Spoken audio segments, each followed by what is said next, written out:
দেড় দশক পর সচিব পর্যায়ের বৈঠক। সেখানেই ৭১-এর গণহত্যায় ইসলামাবাদকে ক্ষমা চাইতে বলল ঢাকা। একই সাথে ৭১-এর আগে পাওনা $4.5 বিলিয়ন ফেরত চেয়েছে বাংলাদেশ।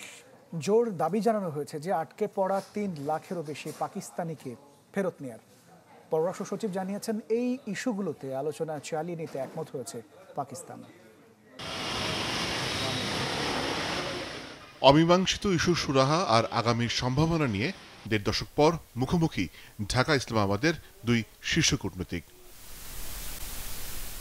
সকালে 11:15টায় শুরু হওয়া পররাষ্ট্র সচিব পর্যায়ের বৈঠকে দুই দেশের নেতৃত্ব দেন জসিমউদ্দিন ও আমনা বালোচ।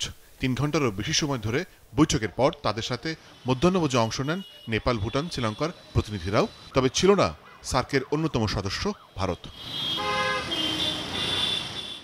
পরে পররাষ্ট্র উপদেষ্টা তৌহিদ হোসেনের সাথে সৌজন্য সাক্ষাৎ করেন আমনা বালোচ। বেরিয়ে যাওয়ার সময় দিলেন ঢাকা সফর নিয়ে তার আনন্দের বার্তা। Hello, ma'am. Would you like to say anything about the meeting? It was successful, good enough?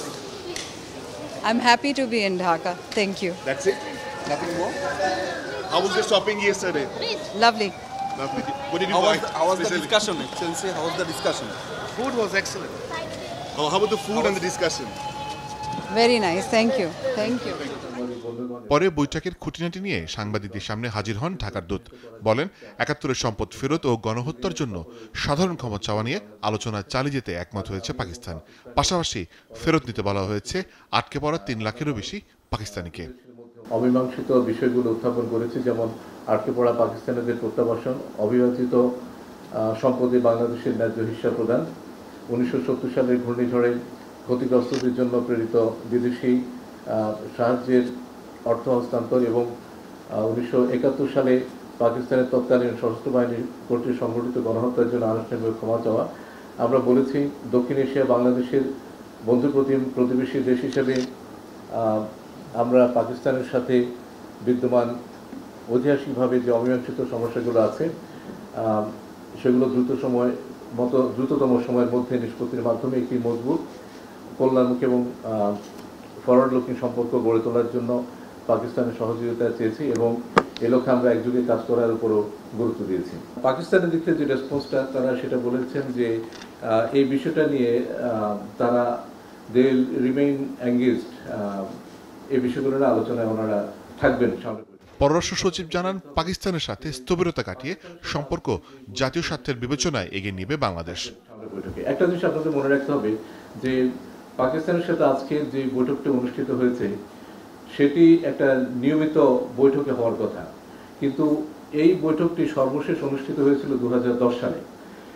কাজেই এই 2010 সালের পরে এই দেড় দশক পরে যে প্রথম বৈঠকটি অনুষ্ঠিত হয়েছে সেই বৈঠকে আমরা আশা করি না যে সমস্যাটার সমাধান হয়ে যাবে, কিন্তু তাদের দিক থেকে এই বিষয়ে নিয়ে ভবিষ্যতে আলোচনা করার একটা সদিচ্ছা তারা ব্যক্ত করেছেন।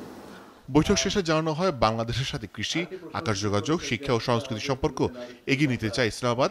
সচিব জানান দ্রুতই খুলবে আকাশপথ।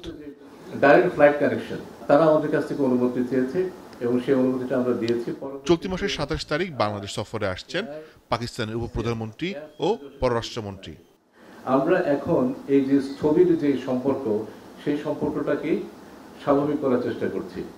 সফররত পাকিস্তানের পররাষ্ট্র সচিব দেখা করেন প্রধান উপদেষ্টা ডক্টর ইউনূসের সাথেও। বৈঠকে পারস্পরিক সহযোগিতা, ব্যবসা বাণিজ্য বৃদ্ধিতে বাংলাদেশ এবং পাকিস্তানের সম্পর্ক আরও শক্তিশালী করার উপরে জোর দিয়েছেন প্রধান উপদেষ্টা। মোর্শেদ হাসিব, চ্যানেল 24, ঢাকা।